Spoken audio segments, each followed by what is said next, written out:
జైలుకు బండి భగీరథ్ టీజీపీఏ వద్ద అరెస్టు చేశామన్న పోలీసులు పేట్ బషీరాబాద్ ఆ పిఎస్కు తరలిస్తున్న నేపథ్యం మాత్రం ఉంది అని చెప్పుకోవచ్చు. ఇక డీసీపీ ఆధ్వర్యంలో 2.5 గంటల పాటు విచారణ, వైద్య పరీక్షల అనంతరం మెజిస్ట్రేట్ ఎదుట హాజరు, 14 రోజుల రిమాండ్, చర్లపల్లి జైలుకు తరలింపు, ఉదయం నుంచే ఆపరేషన్ భగీరథ్ పేరిట వేట, లుకౌట్ నోటీసులు జారీ, విమానాశ్రయాల్లో అప్రమత్తం, భగీరథ్ బంధువులు స్నేహితుల ఇళ్లలో సోదాలు, కేంద్ర మంత్రి బండి సంజయ్ ఇంట్లో గాలింపు, సంజయ్ బంధువులు భగీరథ్ స్నేహితులను స్టేషన్కు పిలిపించి విచారించిన పోలీసులు, మెజిస్ట్రేట్ సమక్షంలో బాధితురాలి వాంగ్మూలం, డేటా, కాల్ రికార్డుల ఆధారంగా దర్యాప్తు చేస్తూ ఉన్నారు. పేట్ బషీరాబాద్ పోలీస్ స్టేషన్ వద్ద న్యాయవాదులతో బండి భగీరథ్ను చూస్తూ ఉన్నాం. దాదాపు 8 గంటల 15 నిమిషాలకు మేము అరెస్ట్ చేస్తామని ఇక్కడ పోలీసుల వర్గాలు మాత్రం చెప్తున్న నేపథ్యం మాత్రం ఉంది అని చెప్పుకోవచ్చు. అంటే తండ్రి స్టెప్ బై స్టెప్ ఒక్కొక్క మెట్టెక్కి కేంద్ర మంత్రిగా ఎదిగితే కొడుకు ఒక్కొక్కరిని కొట్టుకుంటూ ఒక్కొక్కరిని చేసుకుంటూ వరస్ట్ సిచ్యువేషన్స్కి వెళ్ళిండు. తండ్రికి తలవంపులు తీసుకొస్తున్నాడు కొడుకు అని బీజేపీ కార్యకర్తలు అనుకుంటున్నమాట. వాళ్ళ టార్గెట్ కేవలం బండి సంజయ్ మాత్రమే. కొడుకు చేసిన తప్పుకి, కొడుకు చేసిన కొన్ని పనులకు తండ్రి తలదించుకునే పని చేసిండు కొడుకు. తండ్రి తలెత్తుకునే పనులు చేయాలి కొడుకు అని పుట్టిన తర్వాత అనేది చాలా వరకు నానుల్లో ఉంది. బట్ ఏం జరిగింది, హైడ్రామా ఏం జరిగింది? 9 రోజుల అనంతరం బండి సాయి భగీరథ్ను జైలుకి పంపించిన నేపథ్యం ఉంది. ఫోక్సో చట్టాల ప్రకారం ఏం చెప్తుంది? ఫోక్సో చట్టాల ప్రకారం ఎన్ని నెలలు జైల్లో ఉంటారు? నీకు కలిసి తిరగవచ్చు, నువ్వు నీకు ఇష్టం ఉండే తిరగవచ్చు, ఆ పిల్లకి ఇష్టం ఉండే తిరగవచ్చు. బట్ ఇద్దరు ఇష్టపడి తిరిగినా కూడా ఇద్దరు మేజర్స్ అయితే ఇక్కడ అభ్యంతరం లేదు. ఆ పిల్ల మైనర్ కాబట్టి ఇక్కడ మేజర్ ఎఫెక్ట్ బండి భగీరథ్ పైన పడ్డది. బండి భగీరథ్ చేసిన ఆ పనికి బండి సంజయ్ తలదించుకునే పరిస్థితులు తీసుకొచ్చిండ్రు. వాళ్ళ నానమ్మ సడన్గా హార్ట్ అటాక్తో హాస్పిటల్లో జాయిన్ అయిన నేపథ్యం. ఎందుకు ఈ తతంగం అంటే కేవలం బండి సాయి భగీరథ్ చేసిన ఈ కర్మ మొత్తం ఫ్యామిలీకి చుట్టేసింది అన్న ఇంకొక కోణం కూడా వినిపిస్తూ ఉంది. అసలు ఏం జరిగింది అనేది పూర్తి స్థాయిలో ఫస్ట్ చూద్దాం. బండి సంజయ్ ఏమంటున్నాడో ఒకసారి చూసే ప్రయత్నం చేద్దాం. దీంట్లో కూడా న్యాయ వ్యవస్థపై గౌరవంతో నా కుమారుడిని పోలీసులకు అప్పగించా, బెయిల్ వస్తుందని లాయర్లు చెబుతున్న జాప్యం సరికాదనే విచారణకు పంపాం, కేంద్ర మంత్రి బండి సంజయ్ ప్రకటన. మరి ఎన్ని రోజులు ఉంటారు ఏంది అనేది కూడా చూసే ప్రయత్నం అయితే చేద్దాం. ఇక మెజిస్ట్రేట్ సమక్షంలో బాధితురాలి వాంగ్మూలం, డేటా, కాల్ రికార్డులు ఆధారంగా దర్యాప్తు మాత్రం చేస్తూ ఉంది. పోలీసులు అన్ని విధాలుగా అమ్మాయి డేట్ ఆఫ్ బర్త్కు సంబంధించింది 2008 సంవత్సరం అని ఇది రాస్తే పోతుందా?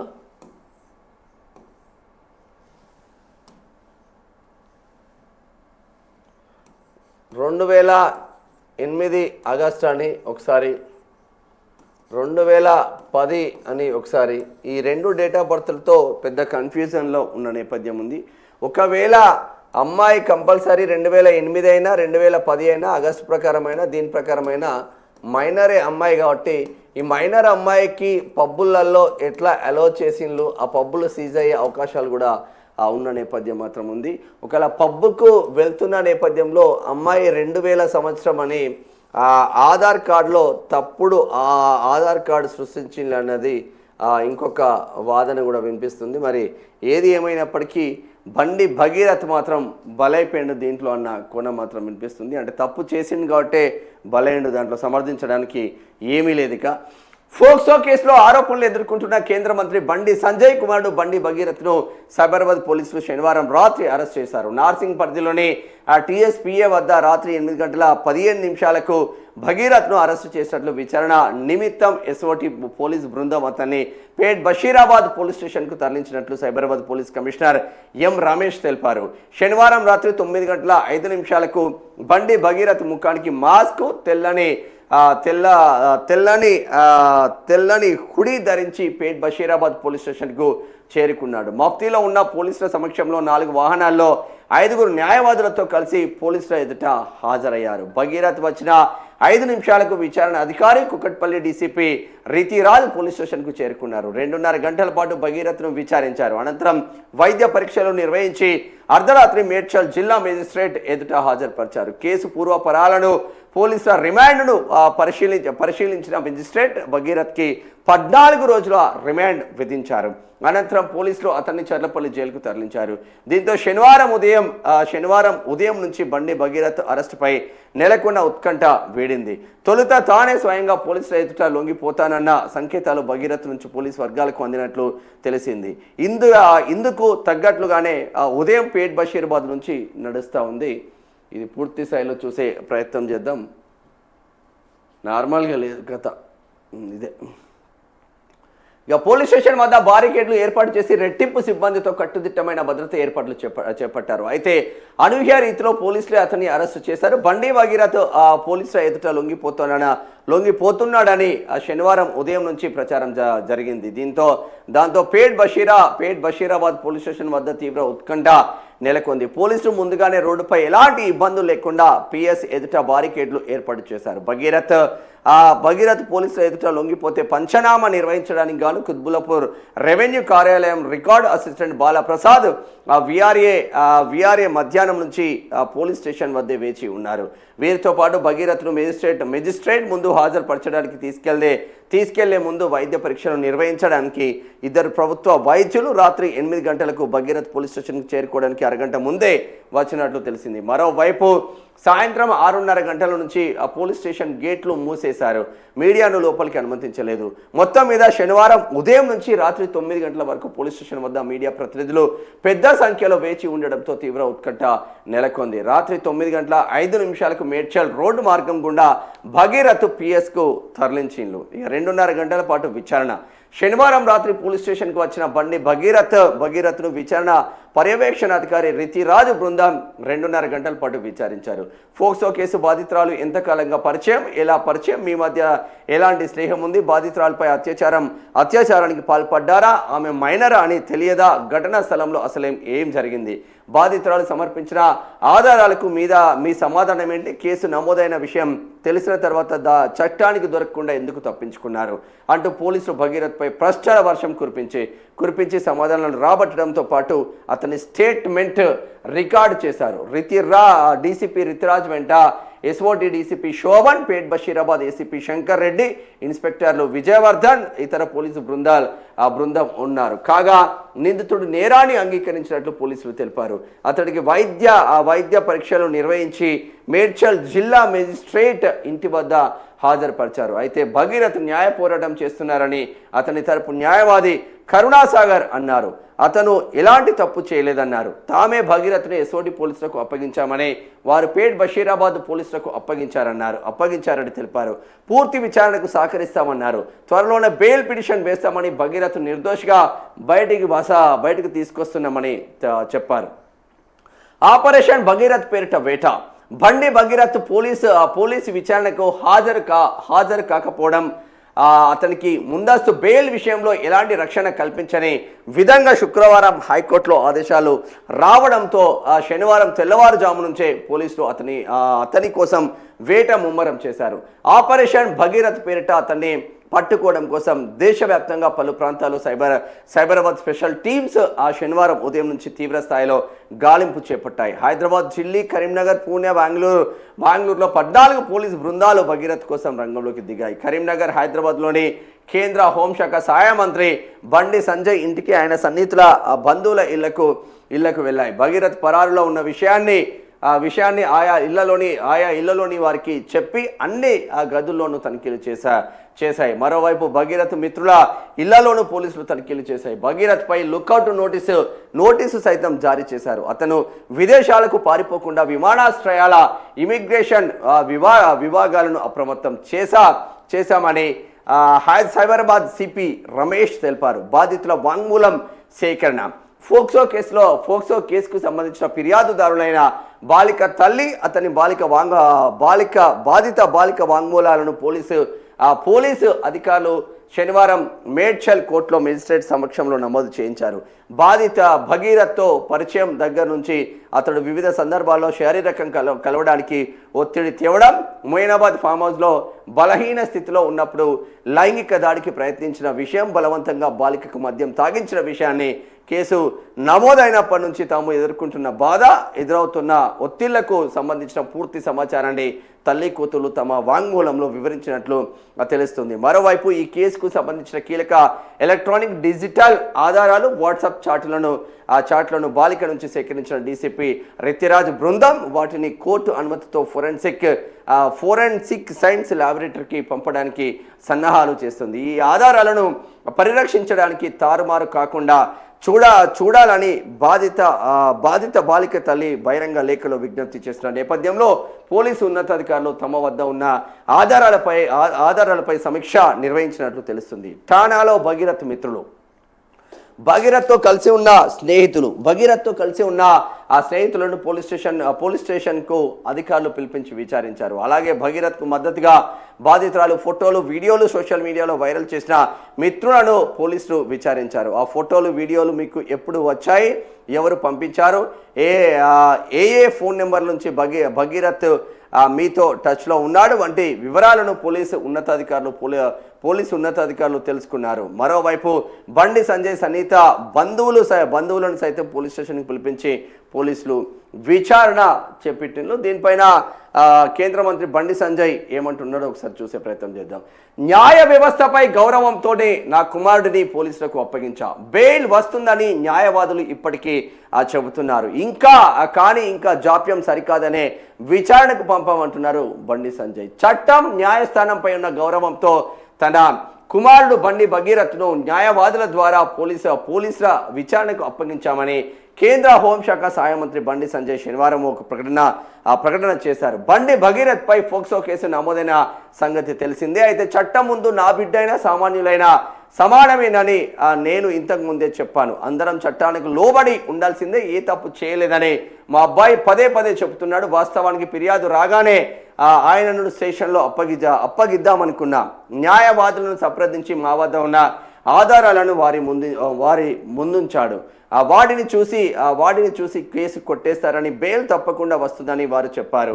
అందుకే కొంత జాప్యం జరిగింది, బెయిల్ వస్తుందని న్యాయవాదులు ఇప్పటికీ చెబుతున్నారు. అయితే ఇంకా జాప్యం చేయడం సరికాదనే ఉద్దేశంతో నేను మా అబ్బాయిని తీసుకొచ్చి పోలీసులకు లాయర్ల ద్వారా విచారణ కోసం అప్పగించాను. న్యాయ వ్యవస్థపై సంపూర్ణమైన నమ్మకం ఉంది. సోమవారం నాడు కోర్టు ఉత్తర్వులు వెలువడే అవకాశం ఉన్నప్పటికీ న్యాయ వ్యవస్థపై ఉన్న గౌరవంతో ఇంకా ఆలస్యం కావద్దనే ఉద్దేశంతో మా అబ్బాయిని విచారణకు పంపించాను. సత్యమేవ జయతి అని సంజయ్ తన ప్రకటనలో పేర్కొన్న నేపథ్యం మాత్రం ఉంది. మొత్తం మీద 9 గంటల 9 రోజుల హైడ్రామా తర్వాత అంటే ఇప్పటికీ బండి భగీరథ్ తప్పు చేసిండా, బండి భగీరథ్ ఒప్పు చేసిండా అనేది పక్కన పెడితే బండి భగీరథ్ మాత్రం 14 రోజుల చెర్లపల్లి జైలుకు మాత్రం రిమాండ్కి మాత్రం తరలించిన నేపథ్యం ఉంది. మరి ఇక వాదనలు ప్రతివాదనలు ఎలా ఉంటాయి? ఇప్పుడు నెక్స్ట్ వచ్చే సెషన్లో నెక్స్ట్ గురువారం ఏమో ఉన్నట్టుంది. మరి దాంట్లో బండి భగీరథ్కు ఇక్కడ బెయిల్ వచ్చే అవకాశం ఉందా? కండిషన్స్ బెయిల్ ఏమని వచ్చే అవకాశం ఉందా? లేదు అంటే కంప్లీట్గా బండి సాయి భగీరథ్ దాదాపు 20 సంవత్సరాల జైల్లో ఉండే అవకాశాలు ఎలా ఉన్నాయా చూడాల్సిన ఆవశ్యకత ఉంటుంది. సరే, నీతో ట్రావెల్ అయింది, ఆమెకు నచ్చింది, మీకు నచ్చింది, ఒక్కసారి అత్యాచారం చేసినప్పుడు మళ్ళీ నీతో పదే ఎందుకు తిరిగింది? ఆ ఫ్యామిలీతో బండి భగీరథ్ ఎందుకు క్లోజ్ అసోసియేషన్ అయిపోయిండు? ఇంత అసోసియేషన్ అయిన తర్వాత కూడా మరి కంప్లీట్గా పెళ్లి చేసుకుందామన్న ప్లాన్ ఏమన్నా ఉందా? తదనంతరం అమ్మాయి పైన ఏం జరిగింది? ఎందుకు బండి సాయి భగీరథ్ దూరం చేసుకోవాల్సి వచ్చింది? ఇమీడియట్గా వాళ్ళు ఎందుకు వీళ్ళపైన ఎలాగ మైనరే అని ఒక ఇద్దరు అంటే ఓ బీజేపీ ఎంపీ ఇటు కేటీఆర్ ఆధ్వర్యంలో కలిసినట్టు సమాచారం అయితే అందుతుంది. మరి అది ఎంతవరకు నిజం ఏంది అనేది ఆరోపణలు అయితే విపరీతంగా వస్తుంది. ఇటు బీజేపీ ఎంపీ ప్లస్ ఇటు బీఆర్ఎస్ వర్గాలు విపరీతమైన ఒత్తిడితోనే బండి సంజయ్ పైన టార్గెట్ బండి సంజయ్గా వెళ్ళిన నేపథ్యం ఉంది. సో దాంట్లో వీళ్ళు సక్సెస్ అయినని చెప్పుకోవచ్చు. నిజంగా బండి సాయి భగీరథ్ తప్పు చేసి ఉంటే 100% 20 సంవత్సరాలు కాదు, ఫోక్సో చట్టాల ప్రకారం 40 సంవత్సరాలు శిక్ష పడ్డా తప్పేం కాదు. ఎందుకంటే తండ్రి స్టెప్ బై స్టెప్ ఎక్కుకుంటూ ఎంతోమంది జర్నలిస్టులకు సహాయ సహకారాలు అందిస్తూ, ఎంతోమంది కార్యకర్తలకు సహాయ సహకారాలు అందిస్తూ, తను ముందు వరుసలో ఉండి, నాయకుడు అనేవాడు ముందు వరుసలో ఉండి నాయకులను తయారు చేసుకోవాలని చాలామంది కరీంనగర్ మున్సిపల్ కార్పొరేషన్లో కూడా ఇక్కడ కాషాయ జెండా ఎగరేసి 30 మంది బీజేపీ సామాన్య కార్యకర్తలను కూడా కార్పొరేటర్లు చేసిన ఘనత బండి సంజయ్కే చెందిందని చెప్పుకోవచ్చు. తను రాష్ట్ర అధికారం చేపట్టినప్పుడు రాష్ట్ర అధ్యక్షుడిగా ఉన్నప్పుడు ఏ విధంగా భారతీయ జనతా పార్టీని ముందుకు తీసుకెళ్ళిండో అందరికీ తెలిసిందే. తద్వారా బండి సంజయ్ని ఇబ్బంది పెట్టడం ద్వారా అటు భారతీయ జనతా పార్టీకి నష్టం జరుగుతుంది తప్ప లాభం లేదు అని ఇప్పటికే రిపోర్ట్లు అయిన నేపథ్యం మాత్రం ఉంది అని చెప్పుకోవచ్చు. మరి నిజంగానే నెక్స్ట్ ఫ్యూచర్ బండి సంజయ్ది ఏం జరగబోతుంది? దీనికి రెట్టింపు ఉత్సాహంతో ముందుకు వెళ్తారా? ఒక్కసారి బెయిల్ వస్తే పరిస్థితి ఎట్లా ఉంటుంది, బెయిల్ రాకపోతే పరిస్థితులు ఎట్లా ఉంటాయి అనేది బేరీజు వేసుకోవాల్సిన ఆవశ్యకత ఉంది అని మాత్రం తెలుసుకుంటున్నారు. మొత్తం మీద బండి ఫ్యామిలీ మాత్రం ట్రబుల్స్లో నడుస్తూ ఉంది. ఒక్క కొడుకు చేసిన పనికి ఫ్యామిలీ మొత్తం ట్రబుల్స్ అవుతా ఉన్న నేపథ్యం మాత్రం ఉంది. అందుగురించే ఆచితూచి వ్యవహరించాల్సిన ఆవశ్యకత ఉంటుంది. ఇక్కడ చాలామంది టాప్ లీడర్లు ఉన్నారు, కానీ చాలామంది టాప్ లీడర్లు ఎప్పుడు కూడా ఈ కాంట్రవర్సీలకు దూరంగా ఉంటున్నారు. మరి కాంట్రవర్సీలు అయినా కూడా బయటికి రాకుండా దూరంగా ఉంటున్నారా, లేదంటే కాంట్రవర్సీలకే దూరంగా ఉంటున్నారా చూడాల్సిన ఆవశ్యకత మాత్రం ఉంటుంది. చాలామందికి కొడుకులు ఉన్నారు, చాలామందికి కూతుర్లు ఉన్నారు, బట్ వాళ్ళ మీడియా వరకు ఎక్కడ రాదు. హరీష్ రావు కావచ్చు, కేటీఆర్ కావచ్చు, ఎక్కడ కూడా బయటికి రాని నేపథ్యం మాత్రం ఉంది. సార్ అఫ్కోర్స్ కేటీఆర్ కొడుకు అలా తాత ముఖ్యమంత్రి అప్పుడు కాబట్టి అప్పుడు వచ్చింది, కానీ మిగతా రెస్ట్ ఆఫ్ థింగ్ అయితే ఎవరు రాని నేపథ్యం మాత్రం ఉంది అని చెప్పుకోవచ్చు. ఇక దీనికి సంబంధించిన వీడియోలు కూడా ఇక్కడ అందుబాటులో ఉన్నాయి. నిన్న చెర్లపల్లి జైలుకు తరలిస్తున్న నేపథ్యం ఇది.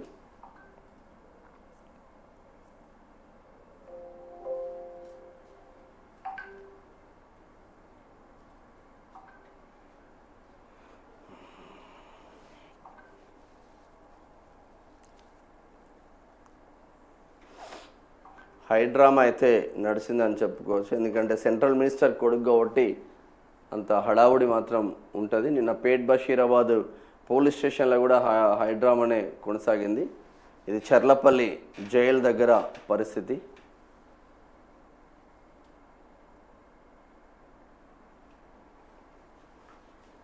లోపలికి వెళ్ళే దగ్గర పరిస్థితి అది.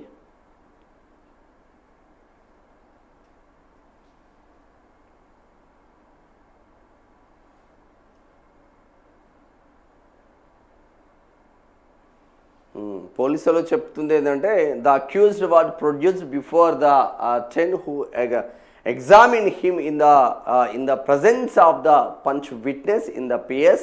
The accused admitted to have committed the said offence.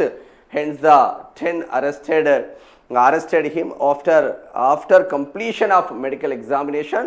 The accused Bhagirath was produced before the magistrate who remanded him to judicial custody అని నిన్న సైబరాబాద్ కమిషనర్ ఇచ్చిన నేపథ్యం మాత్రం ఉంది అని చెప్పుకోవచ్చు.